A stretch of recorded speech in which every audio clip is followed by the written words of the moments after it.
How to update eFootball.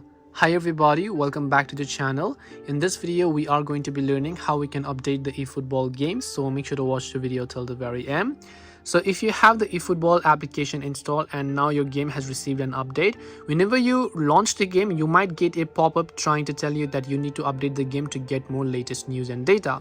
In case it doesn't give you such options, then what I would recommend you do is just simply open up your Play Store or your App Store depending upon what you use. Then just search for eFootball 2023. If you see the update button there instead of play button, it means that the eFootball app needs an update. So I want you to make sure to just click on that option in order to go ahead and then update the eFootball game to the latest version. And only after you've updated the game will you then be able to go ahead and then play it. And since this is a very huge game, depending upon the update, I always recommend you use the Wi-Fi instead of only trying to use your mobile data, because with mobile data it's not really possible for you to download a game of over at least a gigabyte. So hope this video helped you guys understand a question as to how you can update your eFootball game.